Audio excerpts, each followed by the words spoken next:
Hello, good evening, and welcome to this special press conference being hosted by the Prime Minister of Barbados, the Honorable Mia Moore-Motley.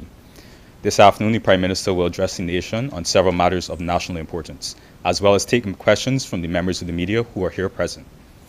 With the Prime Minister are the Minister in the Ministry of Finance and Economic Affairs, the Honorable Ryan Strawn, as well as the Director of Finance and Economic Affairs, Mr. Ian Carrington. So without further ado, I turn it over to the Prime Minister. PM.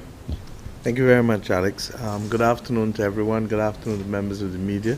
Let me say how good it is to see you all in person again and not on a screen. So that's the first thing.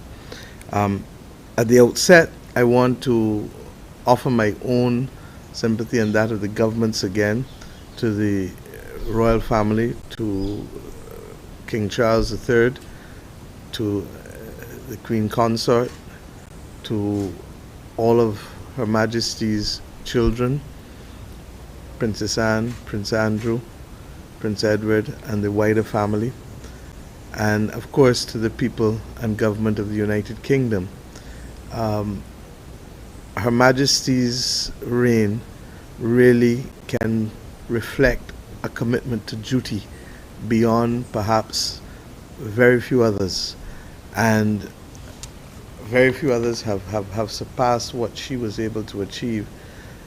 On my way here, I was reflecting on the number of countries that were independent from the British Empire prior to 1952, and recognized that Her Majesty really spanned a reign that went from empire to post-independence, and that she had therefore in her leadership to be able to reflect while being in charge of the United Kingdom as its head, while reflecting British values, to be able to transition from a world that became very, very different from the one in which she assumed the throne. 1952 is a far, far cry from 2022. And the mere fact that the current Prime Minister of the United Kingdom, who was the last Prime Minister that she swore in, from Winston Churchill, the first, that the difference between the years when they were born is a century, tells the story perhaps better than any other metric. The Queen took on the responsibility while Morse code was still the dominant mode of communication. Today, I speak to you globally simply through the technology that is available, and could do so on a telephone if we wanted to. I believe, therefore, that the stability which she brought to the passage of the United Kingdom from that of an empire to one of the countries that is certainly a leading developed country of the world, but not an empire, reflects her ability to recognize that change was happening and that she could anchor that change through her commitment to duty, her stability, her reflection of the best values, and by ensuring at the same time a sense of fairness and openness that has allowed diversity to creep in every aspect of the culture of the United Kingdom. I have every confidence and will have an opportunity in the future again to speak to the reign of King Charles III. We view him as a friend of Barbados, and as you know, as we transitioned from being a republic to a republic last year, that King Charles joined us and was very clear to recommit to the bonds of friendship that we have between our two countries, and I do so again today. I've said on other occasions that he has been a man ahead of his time, and it has stood out for me his commitment to the environment, to biodiversity, to urban renewal, to architectural integrity, but above all else, to creating pathways for young people, particularly those who may be at risk and who may not be seen, heard, or felt by others in their community or their families. It is also of significance to me, and I was not in Rwanda, but I had a copy of the speech, that in dealing with matters of great importance to those of us who are former colonies, especially where slavery was a dominant mode for regrettably too long, that the King has reflected in his last speech to the Commonwealth Heads of Government meeting that the conversation for how we treat to the scar of slavery and to the reparatory work that must be done as a result of it is a conversation whose time has come. I believe that he has been, as I said, a man ahead of his time, and I look forward to how he will assume his responsibilities as King of England as we go forward. My friends, this press conference was originally called yesterday, prior to the passing of Her Majesty, but out of deference and given the fact that our own President, the Most Honourable Dame Sandra Mason, would have spoken on behalf of the people and government of Barbados, we decided to postpone it to today.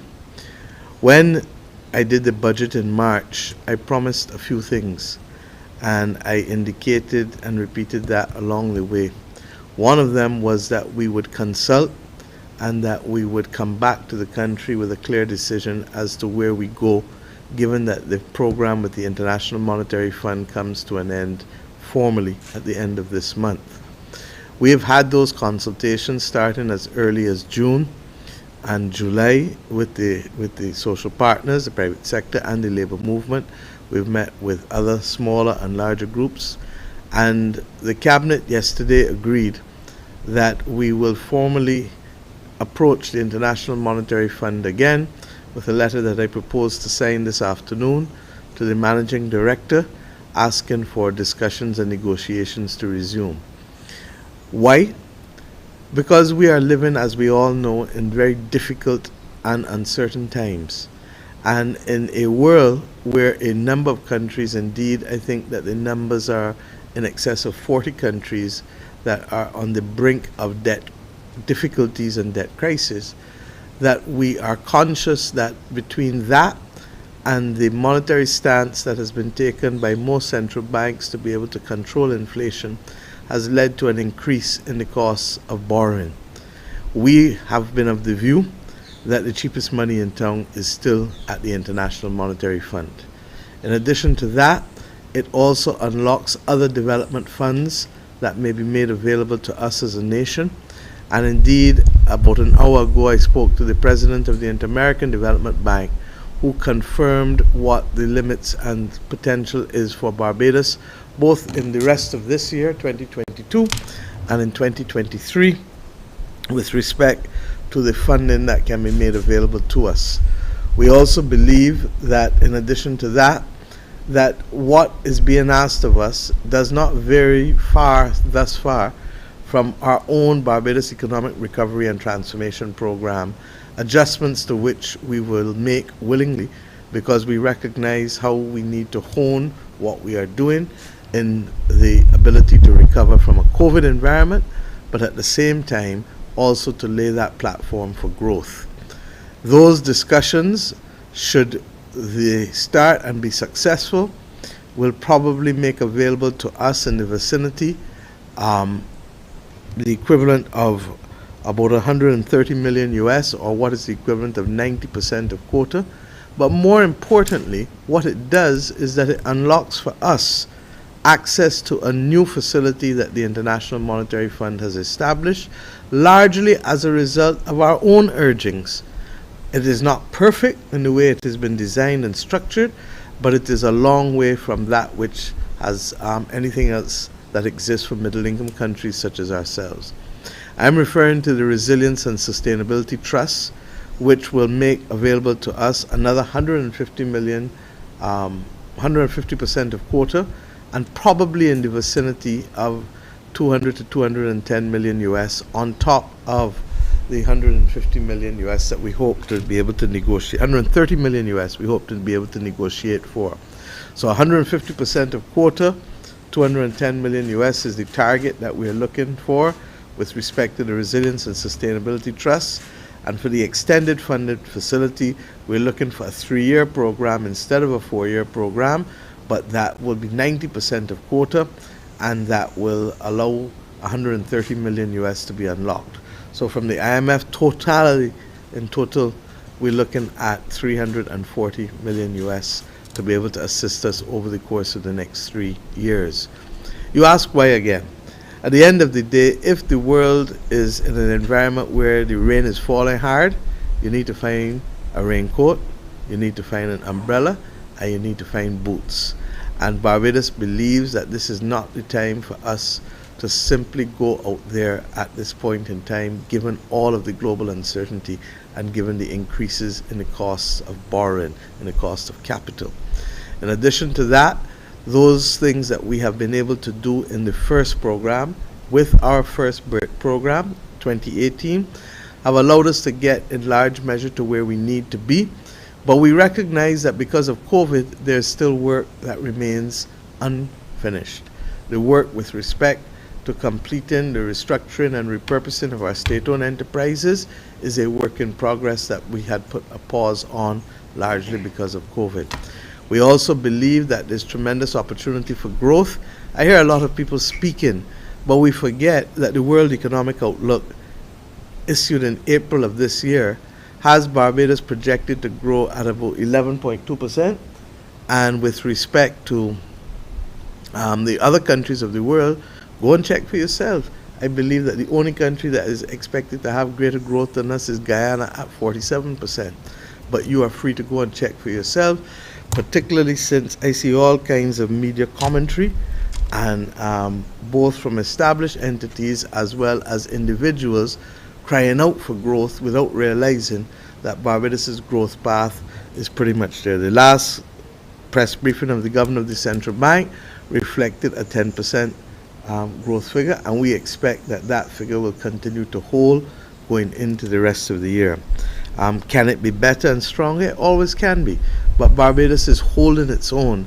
And up to this morning, I opened a facility for another $12 million investment at Bayview for the establishment of an emergency facility to be able to expand the services offered by that hospital. As I said then, people will not risk their funds in an economy that they do not have confidence in. And that is the bottom line. We do have before us other projects that will continue to unfold, but let us also be real. Part of the difficulty of the environment in which we live in is that even though we have burst of COVID, COVID still has an impact on people's productivity and on people's capacity to turn up for the job. And we see that no more clearer than in the airline industry, which has been struggling, as you know, in order to be able to get the staff, to be able to put on the flights that they need in order to keep the planes flying as they would like. In addition to that, as I said, we're very clear that the continued pillars for this economy has to continue for training and with respect to the National Transformation Initiative and the other training programs like Construction Gateway, so that we are in a better position to be able to have Barbadians be ready for the opportunities that will be made available in the next few years. Similarly, we will be receiving the benefit of a labor market information specialist, which we're sharing with Guyana, one of the top ones coming out of India, to be able to help us refine better that pathway for training to match the skills of the labor market.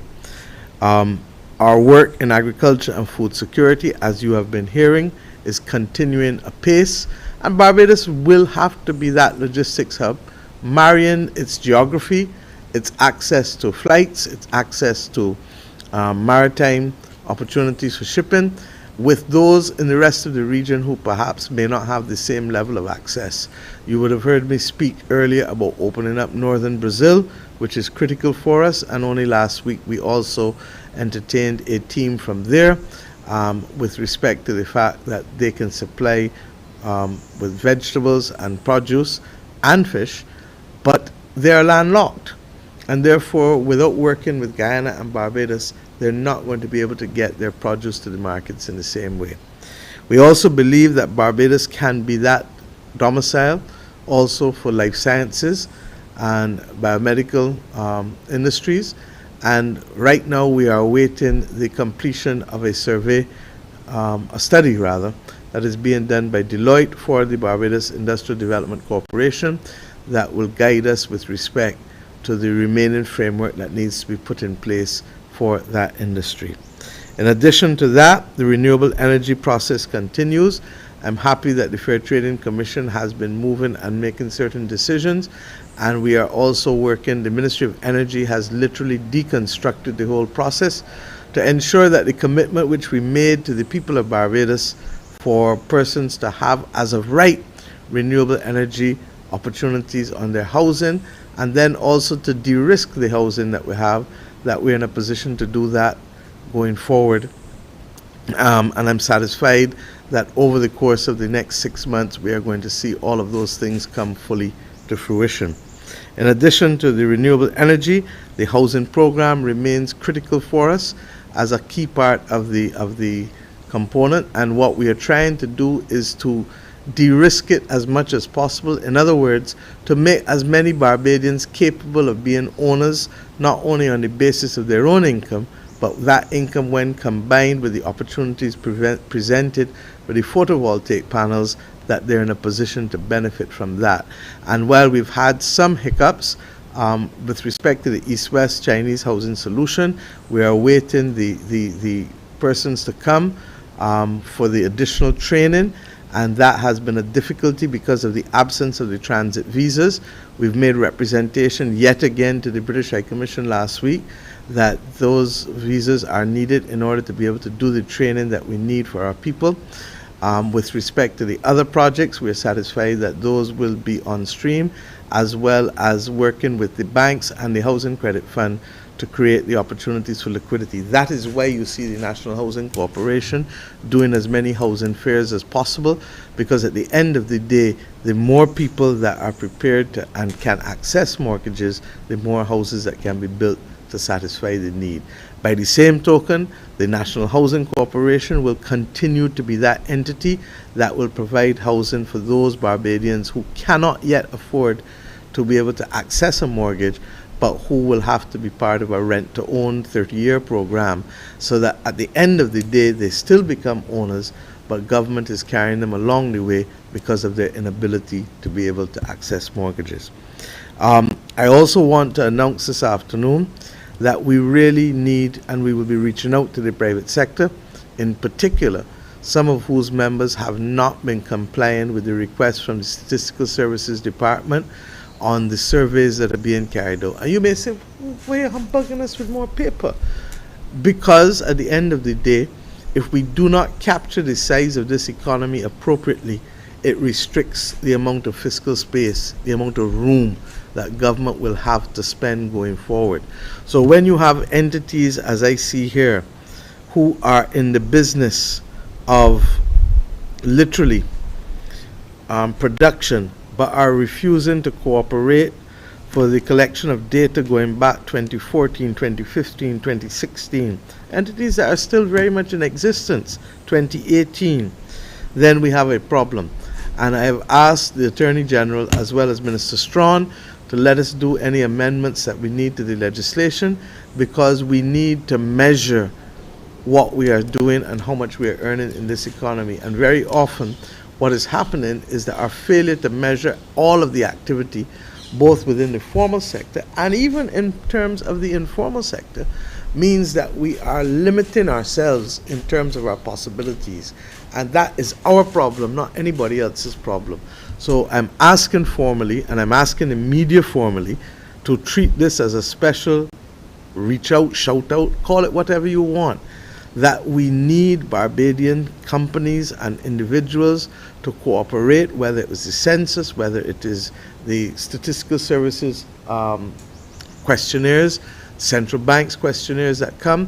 All of these things may appear unsexy to you, but they have a very real benefit and consequence. Benefit if it's done properly and we collect the data, and if we don't do it, then it means that we're not in a position to appropriately estimate what is taking place with respect to that. The last thing I want to address in terms of the economy is the question of the commitment I gave in March for wages and salaries to negotiations and allowances to start. I have given instructions that that should happen before the end of September, And I am hoping, therefore, that we can see that process put properly on the table so that persons on behalf of the labor unions and those on behalf of government can sit down and appropriately assess where we are and what the future is. I'm not going to prejudice those discussions by making any comments on it this afternoon, other than to say that the process must start, and that process, I hope, will therefore start before the end of September, as we gave the commitment in March when I delivered the budget this year. I think that one of the things you would have probably picked up, we came in March, we came in July, and we're monitoring closely what is happening. The measures that we put in place for the cost of living, I expect that the Department of Commerce shall be publishing soon a sample of some of the prices that they have been able to be tracking, and to recognize that in some instances, let me put it another way, the majority of people are working with the prices that have been recommended. There are a few instances, 2 or 3, in some commodities where people are still charging more. But I suppose people will balance those higher charges with convenience and determine whether that is a price that they're prepared to pay, especially since in some instances there are smaller units that may have a more limited base. But Ryan can speak to that later if he wishes to. With respect to the other issues that have been happening in the country, I couldn't have a press briefing without just saying a few words on this issue of violence and crime in Barbados, and I'm happy that this week seems to have quietened down. But suffice it to say that the Attorney General has spoken more than once, and he's been correct in indicating that this is not a problem that is going to be solved overnight, and it's not going to be a problem that's going to be solved by government alone. We have a number of things that we have to confront, and certainly government has its role, just as the police has its role, just as the law courts have their role, and just as families and communities and individual Barbadians have their role. We cannot divorce ourselves from what is happening globally either. Last Sunday, you listened to Fareed Zakaria. The entire program was on what? On guns. Because we have a problem with the level of guns that have been made available, regrettably, in the last decade or two, and that has included and extended to automatic weapons. So when people want to resolve conflict, whereas before they found different ways to do so, now they use the weapons, regrettably, that can cause serious damage and life loss. At the end of the day as well, we've reached a point where we are paying for what has happened. You cannot have people leave school, have no opportunities for work, 7 years, 8 years, 10 years, and then all of a sudden believe that they're going to come back into mainstream society just so. Barbados has a number of issues that have accumulated over time. And I can sit here and try to say this one or that one or whatever. I keep telling you, I do not have eyes in the back of my head. But what I do know is that each of us has control over what we do in the next minute, the next hour, the next day, the next week, the next month. And I therefore want to be able to speak to Bajans now directly, and to families and to communities, because it is us who can take care of one another. And if we don't speak to those who want to risk our lives by gunplay or by keeping guns, then we're going to find that the people who they love and we love are going to be the biggest victims of all. The system has also suffered, regrettably, from COVID, and you may ask how. When you don't have jury trials for the better part of 2 years, then you get a build-up of cases again. But in addition to that, you have a situation where judges, properly following the law, will tell you that you can't keep a person in custody for beyond X amount of time without it being a breach of their rights. And therefore, they will not necessarily be taking into account COVID, but COVID is running down the time as well. In addition to that, I can't help but reflect on this. And I got the data from the Attorney General only this week again. We have, let me pull it up and I'll show you all after. We have a list of murder cases that, quite frankly, 80% of them, and I'll give it to you to look at and look at the dates yourself, 80% of the murder cases in this country that are now to be heard before the courts still predate this government coming into office. 80%. And that's in spite of the fact that we have created another 5 judges and that we have also created additional posts for the DPP. As I said, I get it, because obviously during COVID, you know what was shut down. You know what couldn't happen. And therefore, that has retarded things a bit. I look at the number of gun cases as well. 80% or so, once again, of the gun cases, 20 pages here of persons charged, before this government even came to office. Now, that's not an excuse, and I don't want it to be an excuse. But I say to the cabinet all the time that we must have context and perspective. And I want us to have context and perspective as a country too. Bottom line is, if you are encouraging persons by letting them believe that it is okay to get away, then we have a problem. And that's why I say that this has to be a whole of nation approach. By the same token, the government will continue, as has happened, to provide the funding to the police. And I've indicated to the police as recent as the last Security Council meeting, but I did it publicly when the cabinet was sworn in January, that we are prepared to entertain an increase in the numbers, because there are a number of vacancies still, and we are prepared to increase the numbers there. We are prepared, I told the AG again if necessary, to even increase some temporary judges to remove this backlog, especially given the damage that COVID put in it again, through to no fault of anyone's. But if we can do those things, that still will not be enough, because what we're dealing with is a value system that has changed, and accessibility to weapons that regrettably are being too readily available throughout the world, and in particular throughout the Americas. And let me say, I recall the press reports 6-7 years ago about guns coming in through the port. You remember that? The then Commissioner of Police, the then Attorney General, and we empathize with them. But guess what? Guns don't evaporate. They're not perishable. So that once they come in, where are they? More likely than not, they're still here. And while the police have been doing a very good job in being able to restrict the numbers coming in, and while we've spent millions of dollars putting scanners at the airport and the seaport, the reality is that we still have guns on the ground in this community. And unless we reach, left to me alone, I think we should have a discussion about whether guns ought to be a part of our landscape or not. But I accept that there are people who feel that the issue is too far gone, and that those who have legitimate rights to defend themselves with licenses ought to be able to do so.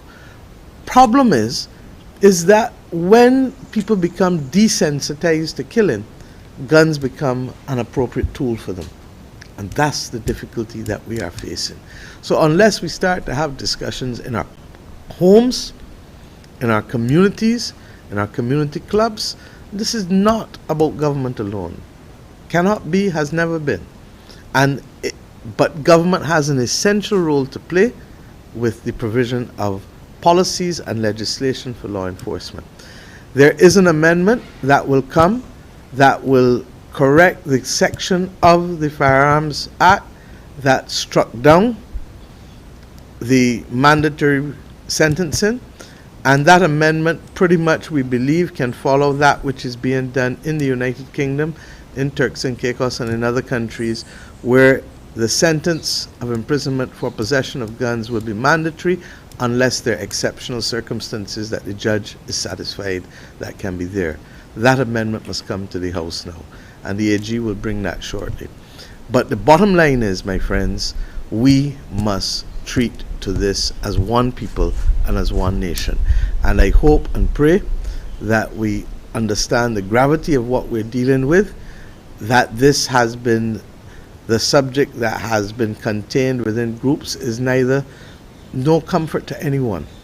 But at the end of the day, Barbados is too small to entertain this kind of violence. And whether the violence is guns ultimately, or whether it is other types of violence, domestic violence, verbal abuse, whatever, we believe that as a nation we need to deal with it. And as a region, heads of government have also agreed that we must treat the violence as the public health disease that it is. The Caribbean, regrettably, has too high a rate of homicide per capita as compared to other countries. And a large part of that is as a result of the easy access of weapons and the openness of our societies, given how they're structured and given how we make our living through trade and tourism on a daily basis. So, my friends, I felt that it was important to discuss with you on, one, the announcement that we are going back into the IMF program and that we will start those discussions later this month. Two, that we need the capacity and the compliance of the private sector with respect to data in a way that regrettably has not been as consistent as we would like it or as it used to be. And those persons who know that they're doing things that they shouldn't be doing, and that's why they want to stay under the radar. You can't stay under the radar, so we could as well do it the right way and comply and let us get the data. And thirdly, that, as I said, that the discussions with the labor unions, with government, with respect to terms and conditions of employment, will start. As you know, we had done the 5% increase in 2018, the government having had no increase in wages for the 9 years before then. And finally, I've shared with you some perspectives on the violence issue. It is not going to be solved overnight, but by the same token, Barbadians cannot walk away. None of us, government, police, the law courts, families, mothers, fathers, brothers, sisters, girlfriends, boyfriends, all of us have a role to play in this. And let us, I never see a man walk from the dead yet. And it's song trite, but I never see a walking dead. And therefore, if we don't value life, this is what we will do. But so long as we want to live, and so long as we don't want the people next to us, who we love, because when are people going to come after people? When they're most vulnerable, when they're most relaxed. And when they're most vulnerable and when they're most relaxed, who they're likely to be with? The people that they love the most. So we're putting those who we love at risk. Now, if people want to fight, tell us, and we'll find somewhere for you to go and fight, but not here and not in Barbados. But if you want to be around here, respect the fact that a small island cannot accommodate this level of violence, and that the police and that the courts will do their part, but their part will always be catch up. Prevention comes from who? From all of us. All of us.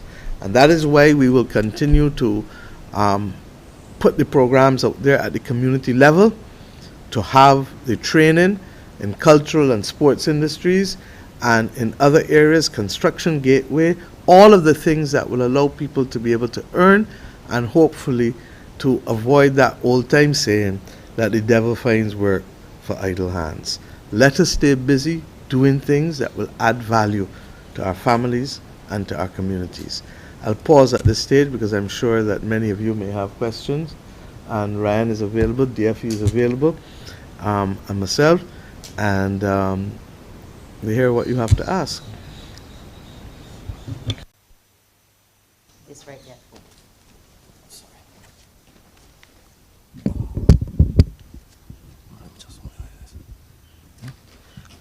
Good afternoon, everyone. Madam Prime Minister, you just announced that we are re-entering into an IMF program. Could you say... Okay. Right. Could you say if pension reform would be featured in this? Also, some might argue that it's because of this why we are re-entering into one. You gave some reasons, but you did not say anything about pension reform. No, pension reform is part of the last program. It's not part of the current program. And pension reform, I announced pension reform for the public sector in March, and I also indicated that we are going to put Barbados's national insurance scheme on a steady footing. I told the country it is not in crisis. It isn't. There are some Caribbean countries that are 5 years or 6 years away from the date of doom in terms of their amounts. The FE who currently serve there will tell you that. I don't want that for Barbados. Let us have a 15 to 17 year window to do it right. If you give yourself more time to lose weight, it don't be as dread as if you got to do it in 2 weeks. Not that that is a problem Wendy you would ever have. But you understand my point? So all we are doing is literally trying to govern well. And this government could have as easily kicked it down the road as others have. But in our view, Barbados is not a country that exists only for the period of one electoral term of a government. Barbados is our home. And if Barbados is our home, we have a duty to speak frankly with each other and to correct the things that we can correct. So that when I say to you that this can be a problem down the line based on the recommendations that we're getting, let us have the discussion and let us get it out the way. Now the NIS has been doing, they've done consultations through town hall meetings, they've done electronic surveys, they've done an actual poll, they've done a whole host of things which will then allow them to make recommendations to us as a government, and we will then make recommendations. But we are conscious that we have 15 to 17 years, and that what is likely to happen is that we are going to take this in doses and phases in order to be able to ensure that we can run the race appropriately and protect the pensions for as many Barbadians as possible. But hopefully, I hope that the awareness is also there, because I am also conscious that when COVID broke, the amount of people that then reached out to us for support from the NIS, who and where there were no benefits, caused us to have to introduce new benefits in order to keep people's heads above water. And I used the analogy earlier of rain and raincoats and umbrellas and boots, not by accident. So I want the country to get accustomed to recognizing that we have some issues. And you see, this thing with a phone or this thing with a TV, where we believe that everything is instantaneous, we still have to plan and we still have to prepare for the future. And if we want to reap corn, what we got to do? Got to plant it. We know the song well, we know the experience well.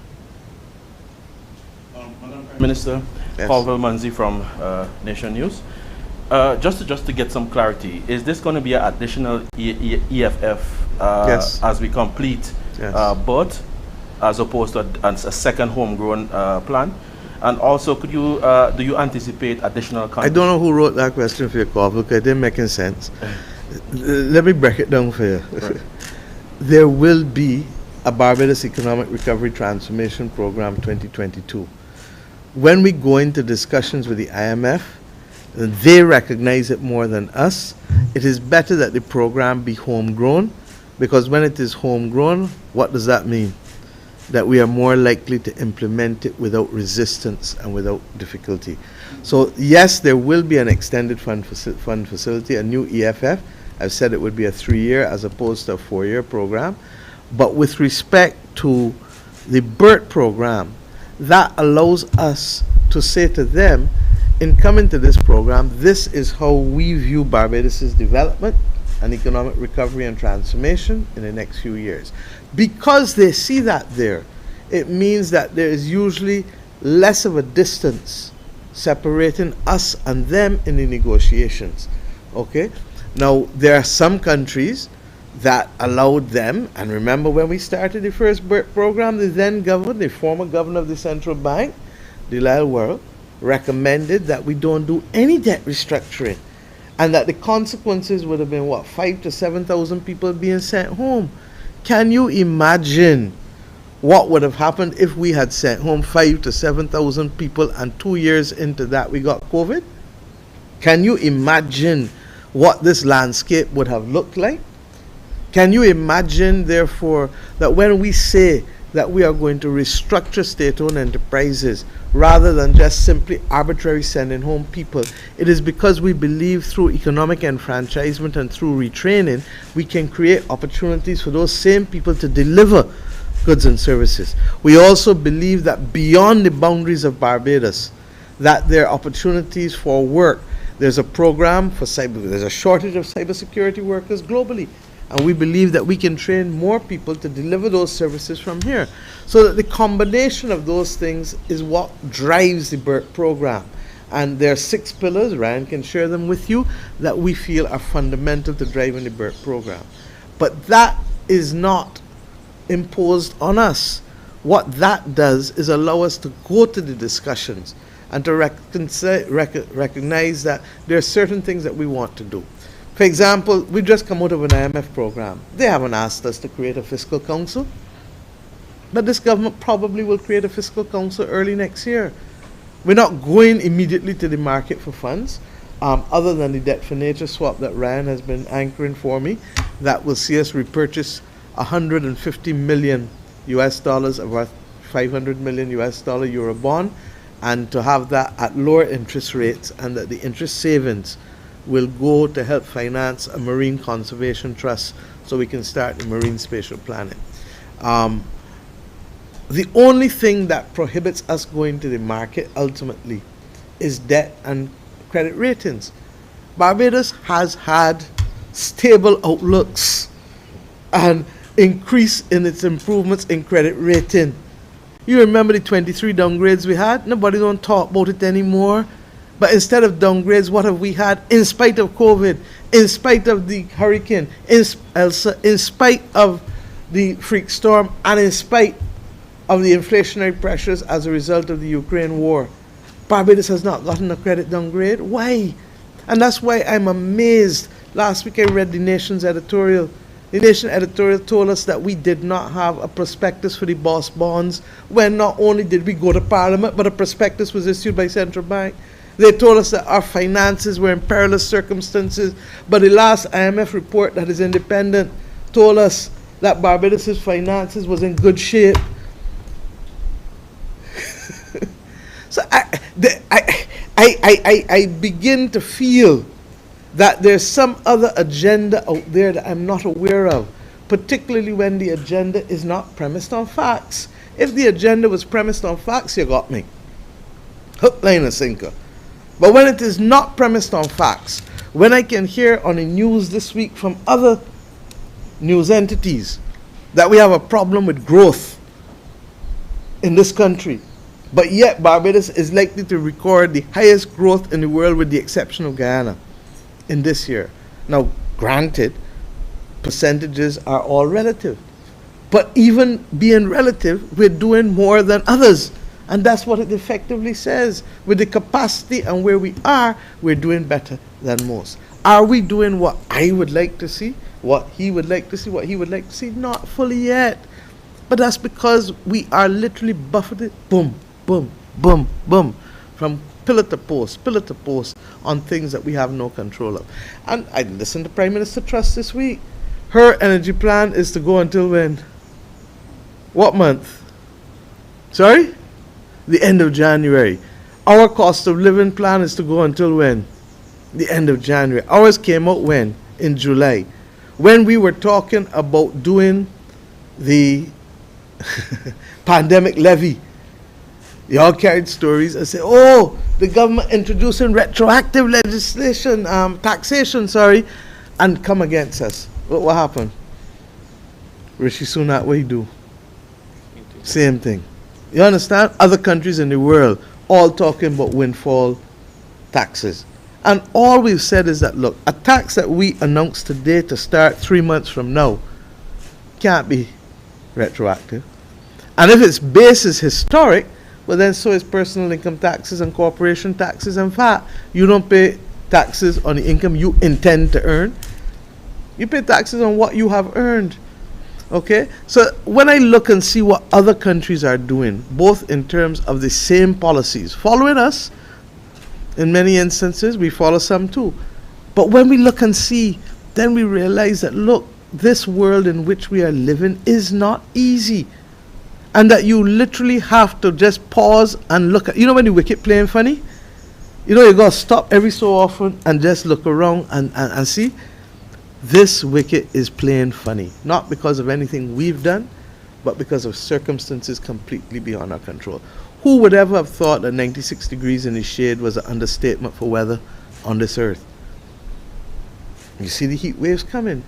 Who would have thought that the numbers of people in Pakistan recently, in China, in the States, who lost their lives or lost their properties from flooding? So I don't say these things because it's easy to say them. And I see that the other side say that, what? You don't have to listen to me, I talk good. Well, I wish I didn't talk good. I wish I could talk little and you see the actions. Because the actions is what matter. And this government has been one of the few countries that has come through an IMF program, passing almost all of the tests, doing the structural transformation. We were hobbled by COVID, but we are not down and out. And any slippage that we had, we intend to make up. Now, what does that mean? That people must be able to work. That's what we're looking for, jobs. Government took up some of the slack during the pandemic. We need now some of that slack to shift back to the private economy so that government doesn't end back up in a spiral, increasing its debt beyond that which it can pay. None of us want to be in a position again where we spend 40, 50, 60 cents every dollar in debt. So I come to you, and my approach to governance has been like a family. Barbados is one big family.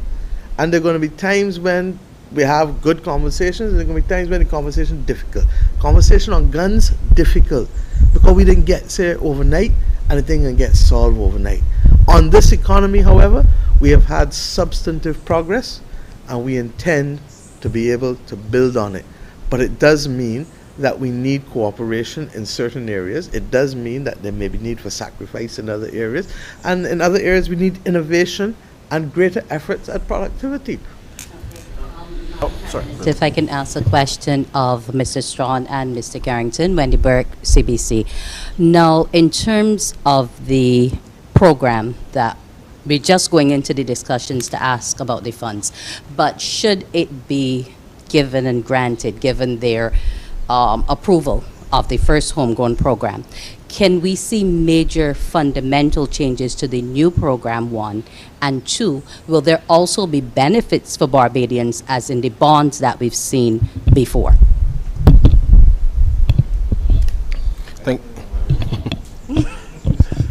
Thanks very much, Mandy, for the question. As the Prime Minister clearly articulated in her comments, we had to pause some of the very critical reforms because of COVID-19. And it is important for the country to understand that what has transpired certainly over the last 4 years, particularly during the first 19 months of the administration, allowed us the space to be capable of responding to the pandemic. You would recall when we came to office, sewage was still flowing in the streets. There were travel advisories from all of our major markets about coming to Barbados. The business climate, the investment climate was considerably different. And what we must understand now is that yes, COVID has had a devastating blow on personal finances for a number of people. The government has had to adjust its reform efforts to be able to take care of people for the last 2 years. And whilst at the end of this month, actually, we come to the end of the grace period with respect to the payment of interest only on the debt. And from October 1st, we now have to start paying interest as well as principal. So our focus in this transitionary period in looking at what is happening with the global uncertainty is to reinforce the point that yes, government, we are trying to facilitate growth. We need the private sector to be able to look both inward as well as outward, and that is why last week we had that conference with the African Exim Bank to be able to bring additional financing to be able to grow the economy. So exporting now has to become a critical element, not just of physical goods, but exports of services, the cultural products, if you like. You saw the opening of the video game factory not factory, but for programming specifically, to be able to have young people debug programs for global games. So you've started to see some of the very critical things that we want to be able to expose people to, and that's why the training is so important. And therefore, the benefit for Barbadians in being able to stay this course is that we have to now shift to make sure that we accelerate those reforms that we were unable to pursue in the last 2 years because we had to deal with COVID. And therefore, that along with the other measures that we've put in place to be able to bring additional activity here. And here's the thing, for the last, 40, 50 years, Barbados has catered mainly to either North America or European markets. Our strategic push, even in the midst of the pandemic, was to establish those missions in Ghana and in Kenya to recognize that on the African continent, there are global companies that we in Barbados too can give the same level of service as we have given Canadian companies, American companies, and European companies right here. And therefore, our focus, if you like, as a country now, has shifted in a sense in being able to bring new business to Barbados, open up new opportunities. Even before this press conference started, reference was made to the fact that there's actually an African company on the ground with respect to being able to push digital payments, which Barbadians now, once they adopt the technology, will be able to lower the cost of doing business, but also be able to export globally because we are opening up the payment bridges to allow Barbadians to provide their services globally and to be paid. Therefore, these are some of the very critical reforms that I want to emphasize, good perspective, because by any measure, there is a lot of confidence in Barbados, but from outside. And therefore, even with respect to the boss bonds, the reality is, why should we go to the market, give people a higher interest rate to do that which we can do ourselves domestically? And I get that people may feel a bit jaded because of the debt restructuring, but the reality is that that path was completely unsustainable and was likely to lead to default as opposed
on the African continent, there are global companies that we in Barbados too can give the same level of service as we have given Canadian companies, American companies, and European companies right here. And therefore our focus, if you like, as a country now, has shifted in a sense in being able to bring new business to Barbados, open up new opportunities. Even before this press conference started, reference was made to the fact that there's actually an African company on the ground with respect to being able to push digital payments, which Barbadians now, once they adopt the technology, will be able to lower the cost of doing business, but also be able to export globally, because we are opening up the payment bridges to allow Barbadians to provide their services globally and to be paid. Therefore, these are some of the very critical reforms that I want to emphasize, good perspective, because by any measure, there is a lot of confidence in Barbados, but from outside. And therefore, even with respect to the boss bonds, the reality is, why should we go to the market, give people a higher interest rate to do that which we can do ourselves domestically? And I get that people may feel a bit jaded because of the debt restructuring, but the reality is that that path was completely unsustainable and was likely to lead to default as opposed. And she told us that too. Where we have difficulties and where the fund helps, this is not even so much the money, you know. It's in the technical expertise and the technical assistance as well that allows us to do the reforms that we're doing in customs, that allows us to deal with the reforms that we're doing in the Ministry of Finance, that allows us to look and see how best we deal with the state-owned enterprises from a different perspective in terms of common procurement and other things that we may want to look at. So I want us to get out of the narrative, because that has not been Barbados' experience. Why we are going back there, we could easily go to the market. But I don't want to go to the market when interest rates are being increased. We can go to the IMF and pay a fraction of what the market will ask us to pay. And you guys know, you carry the stories every day from outside, why the Fed has raised its interest rates, why the Bank of England has raised its interest rates. Yesterday, the pound fell to its lowest ever, and God knows how long, at $1.14 to the US dollar. So we know the reality that outside is overcast globally. And there's a possibility of not just some showers, but some hurricanes and some earthquakes and some other things that are destabilizing countries. All we're saying is, blame the government, we playing inside the crease. We can step outside the crease to play a few shots when we can, but we want to work with the private sector to trigger the growth that is necessary. There are things that we're still not comfortable about as a government with respect to the facilitation of business. We're getting there. We have a digital system at the corporate affairs now in a way that we never did before. You can go and pick up a certificate of no, not the incorporation, the other one, the one from the police. Certificate of character in a way that you couldn't before. Similarly, we're using that same digitized approach with the incorporation of companies and the basic functions. By next month, October, we expect to have even more functions available at the corporate registry that you can do. Now, here's the difficulty. I have to travel on Sunday evening to go to Paris for the day, literally, before I go to Washington, D.C. on Tuesday.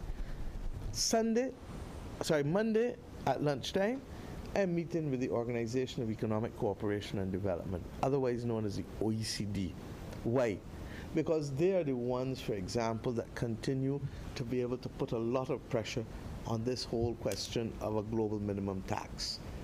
Okay? Now, most of us in the world have agreed that this is invariably is going to come. But the problem is that they want transition by governments by 2023. Then they changed it to 2024 because of COVID. Well, 2023 and 2024 is still tomorrow for all intents and purposes. And therefore, countries like ours have to be able to argue that to be able to sacrifice that kind of corporation tax in that 18 months time period is gutma, is unfair, is wrong. And that even if you want to correct these issues, countries either have to be compensated or need a longer period of time to adjust. Because what you're talking about is effectively the equivalent of just about 10% of our overall revenue, which cannot be just put on the table. So, now I don't want to go, but if I don't go, I have these conversations, and the Director of Finance is going with me, then we are at risk of being a victim to decisions being made outside of our region, far less outside of our country. Wednesday, I go to give evidence before Congress in the United States of America in Washington, in the committee, the Financial Services Committee. Remember, we had the session here with Maxine Waters, Congresswoman Waters, and all of the other Congress people who came down. When they came, they promised that they would arrange congressional hearings for us so that we can make the case. Why? Because in the Caribbean, if banks can't get access to correspondent banking, you can't trade. There are banks now who are refusing to take in this region US dollars. Not local currency, you know, but US dollars, because there's no correspondent banking relationship. And therefore, these are the battles that we are fighting. Thursday, we meet with the Vice President of the United States of America to be able to report on the subcommittee that Barbados chaired, which was on the Finance Subcommittee coming out of the Summit of the Americas. The Trinidadians chaired the one on energy, the Guyanese chaired the one on food and security. So that these battles, and we're not going there just to have a conversation, we're going there to make a few points, because the reality is that if you, the same resilience and sustainability trust that I talked about earlier with the IMF, this is the first time the IMF is lending long-term money. 20-year money with a grace period of 10.5 years. It means that we don't pay back anything for the first 10.5 years. And the interest rate is low. And the reality is that our problem with it is that by limiting it to a quota has no relationship with a disaster. You understand? And in fact, the smaller the country, the more vulnerable they're likely to be in terms of disaster. So there are aspects of it that we don't agree with. But like with most things in life, you claim ground, you use it, and you go and fight again. And that's exactly what we're doing. We're claiming ground. The 210 million US, if I had to go and borrow 210 million US on the market now, what would be the interest rate? 8-9%? 8-9%. Go and do the maths. Go and do the maths. You want to borrow money from a fella, the fella will lend you $1,000 at 9%, as opposed to $1,000 at 2% or 1%. Which one you want? Why would you ask of government to adhere to different standards than you're prepared to adhere to yourself? And part of the difficulty, I understand it, you know, when this government won 30 seats again, people felt that there had to be a right sizer. And the right sizer, regrettably, has a disproportionate impact in terms of facts sometimes. So when the facts are not correct, then it gives the impression that it happened to us last summer. Happened to us last summer. We walked this road with people already. So I get it, and I don't get upset by it anymore. And I tell my colleagues, don't get upset by it. But what we must do is correct the facts when they're wrong. And when the fake news comes out, correct it. Well, I heard I was in a plane crash, I ran off the runway in Guyana. Best of my knowledge, I get down, get out the Skyvan, walk out, I'm going straight to the car. And I had to pinch myself and ask me, you sure you didn't have a problem? I have two more questions. Yeah. One, I want to get some indication as to what the data is that you're seeking from the private sector. It's their performance data. So it would relate to production and performance data generally. It's what the Statistical Services Department will use to be able to calculate a lot of the data, GDP and different types of data, unemployment, employment, whatever, sectoral data.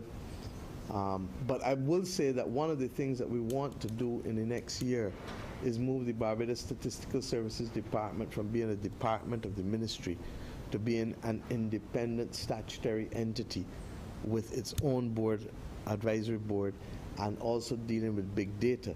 Because as you know, big data analytics is critical if you're going to manage anything going forward now, because of how much data is available digitally to persons.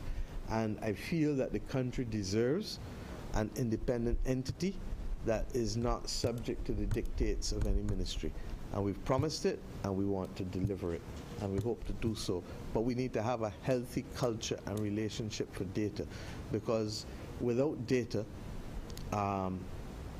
your broadcasting entity may not know, for example, whether it will have enough money to pay you for the next 3-4 months. Data is critical for them to analyze, to know when to fix and how to fix problems as they exist. And the other question was a part B to my initial question. Could you give us an indication how soon we should expect to hear about the pension reforms that we discussed? The NIS? Yes. I would hope that during the course of this month we will be hearing back from the NIS board. As I said, I know that their consultations have been extensive. I know that it's not just been town hall meetings or sectoral meetings that we've had, but there's also been an electronic survey online, and there has also been, I believe, some kind of human survey for those who don't go online. And they also have been running their own models. They have a core group and an advisory group. I think you all wrote stories about that. Minister Jordan, I think, spoke about that earlier this week. And those groups will advise the board, and the board will then make its recommendations to cabinet. And we will then make the decisions and alert the country. But I want to repeat, there is no need to panic, and there is no crisis. What we are doing is taking a very long run-up, because we do not want to happen to Barbados what may happen to other countries with respect to running out of the funds to be able to cover the payments out. And I'm hopeful that by the end of this month, early October, we'll be in a position to make some public announcements. Prime Minister, final question.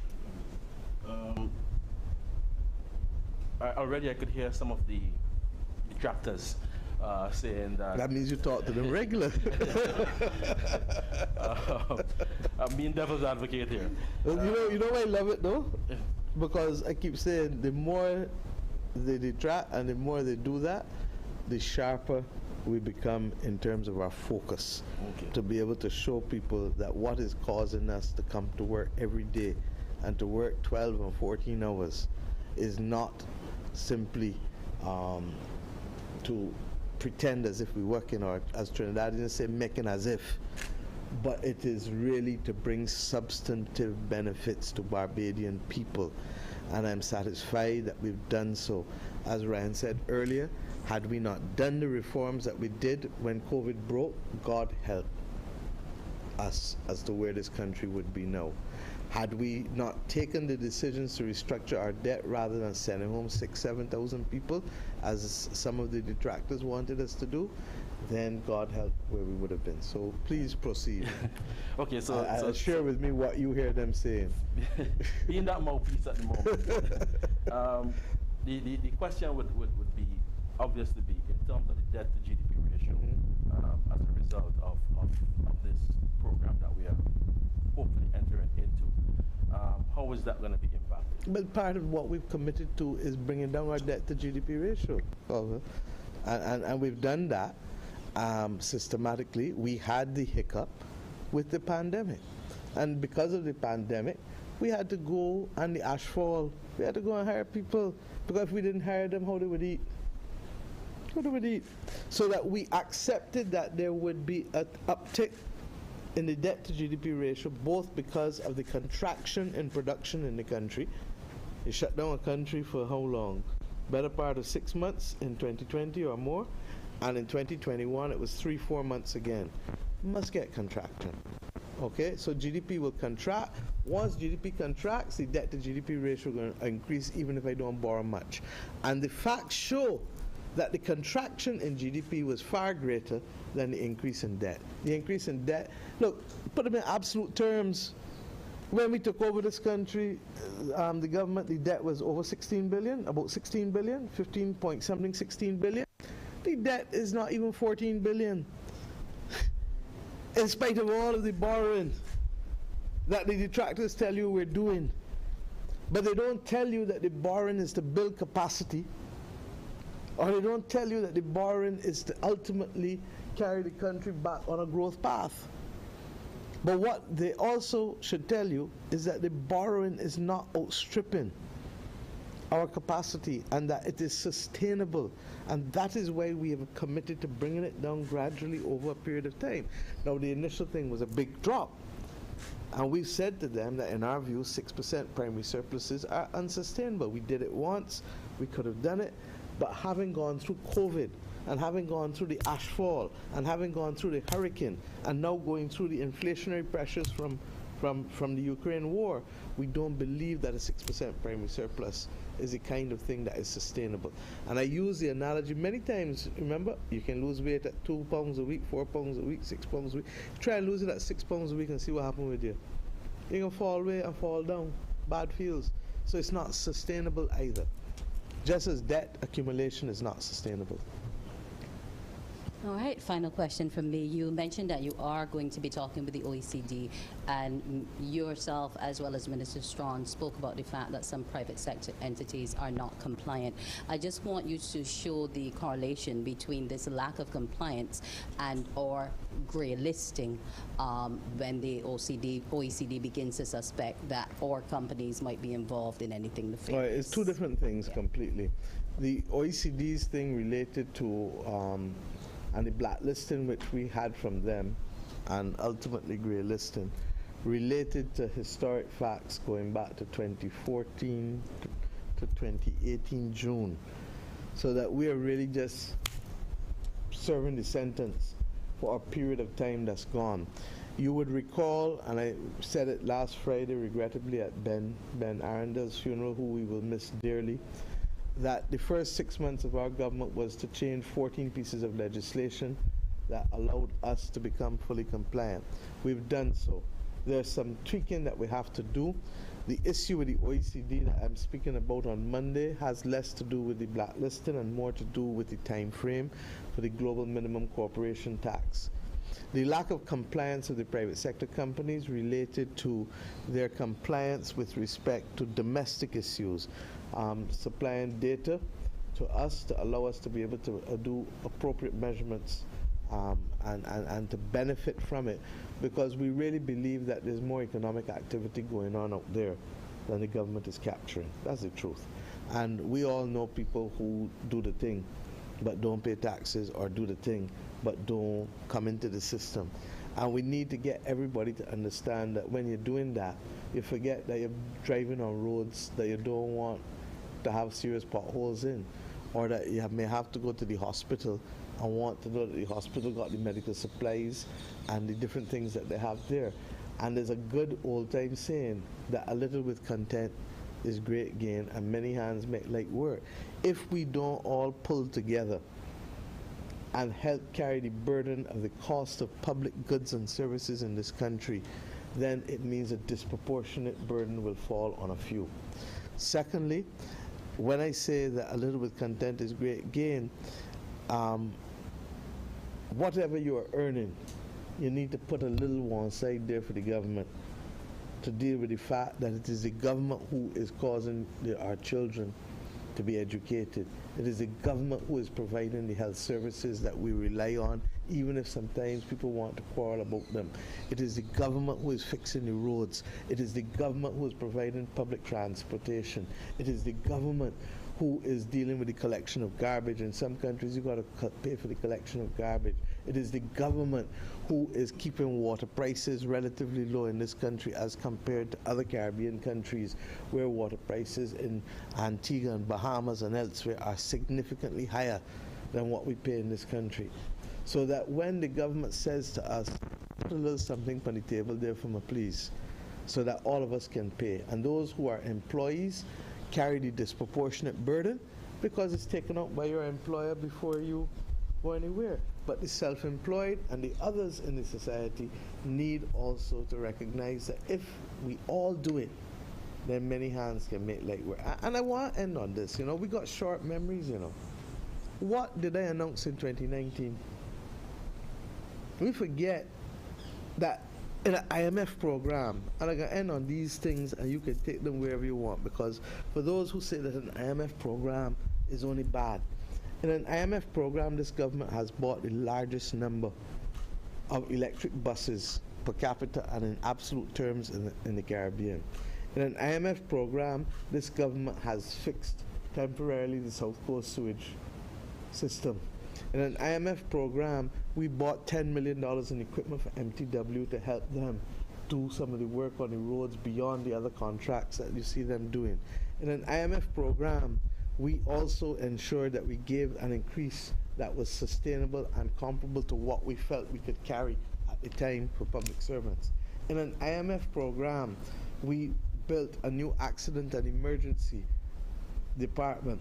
And let me remind you, had we not had that, can you imagine what would have happened when the protocols for COVID kicked in with the old A&E, and what would have happened with being able to accommodate persons in there just to be able to be seen? We all know what the old A&E looked like. So all of these things were done, but here's what was also done. People earning between $18,000 and $25,000 are now getting a reverse tax credit. Didn't happen before. Happened in an IMF program. People earning between $25,000, just over $2,000 a month, and just under $3,000 a month have not paid a cent in income tax. Ultimately, because what they paid, they've all gotten back as tax credits in each year. And long may we be able to afford that. But we've done tax credits because the year that we can't, we'll tell you we can't. And the mere fact that we haven't clawed it back from people should be the clearest evidence that we're not in financial peril, as others would want us to suggest. In an IMF program, we've also reduced the income tax on all of the rest of you and put more disposable income in your pockets before COVID happened in 2019. And we haven't clawed it back in 2022. And I can go on and on. But because I don't believe that it should be in people's face every day talking, and because there's a handful of people who, as you said, would like to be distractors, we create this mood as if it's gloom and doom. This country has a bright future. And the bright future will encompass as many of us as possible. We've tried to create opportunities for persons with food security and in agriculture, and we're seeing the layers ground come up off of the ground, as well as Mount Poya in St. Lucie, and we're looking to have the aqua farm start before the end of the year. We have also tried to be able to say that we can do the digitization. That started with the IDB program, and we want to move now to the digitization for the archives, which will involve probably hiring another, 150, 200, I'm not sure the exact number, persons to be able to digitize the archives over the next 3 years in the hope that nothing bad happens to them as happened in South Africa. So all of these things are happening. Now, is Barbados perfect? Nowhere in the world perfect. But trust me, we are doing far better than most. And we need to recognize that now is a time to build, now is a time to plant, now is a time to do the heavy lifting. And the Bible tells us that there's a time and season for everything, doesn't it? This is a time to build. This is a time to plant. This is a time for us to do the heavy lifting, knowing full well that if we stay focused, just as we've been able to carry people, we can do it again. And we have protection measures. If we really get hit badly by a hurricane, we know that we can suspend all of our debt, principal, and interest. We are the only country in the world that can say that at the level at which us and Grenada, and ours is far greater. And that's because this is what this government has negotiated. And we are currently negotiating pandemic clauses into some of our new debt too, so that should there be a further pandemic, and I say so to you, conscious that I chair the One Health Global Initiative with the other antimicrobial resistance that is killing too many people.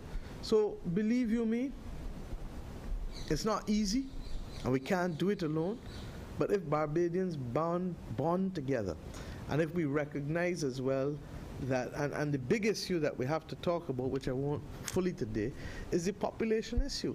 You can't have 1 in every 2 Barbadians in the year 2050 projected to be over the age of 65. Study ahead and tell me how you're going to build out this country with that. So the National Population Commission will start its engagement with the public later this year and start to let them know what they're recommending to us in terms of how we manage. And our first responsibility is to reach out to Bajans overseas. Bajan children, Bajan grandchildren, Bajan great-grandchildren, Bajan great-great-grandchildren. That's our first responsibility. And then after that, we look at other skills and services where we have a deficit, and investment where we have a deficit. So I look forward to continuing the engagement with the public. This is not an overnight discussion. This is not an overnight solution, but we are doing well, and we shall continue to do well. But we need all hands on deck going forward. And I trust and pray that when we are finished with the IMF discussions and we have the agreement, then we'll be in a position to report back to the public progress on that, and report back to the public progress on the negotiations with the unions, which will start, as I said, by the end of this month. Okay? Anything else? Thank you. Let me wish everyone a pleasant weekend. And as I said, I really am asking you to take out that story on compliance. It's not sexy, but it's critical, because the more we can measure what we're doing, the more space I have to help Barbadians as Minister of Finance. Swear to God. Okay? Thank you very much. Okay, thank you so much, Prime Minister, for both raising and addressing several matters of national importance. Thank you to Minister Strawn as well as Director of Finance, Mr. Carrington. Thank you to the members of the media who are here present with us, and thank you to you, the public, for joining us this evening. Take care and have a blessed weekend.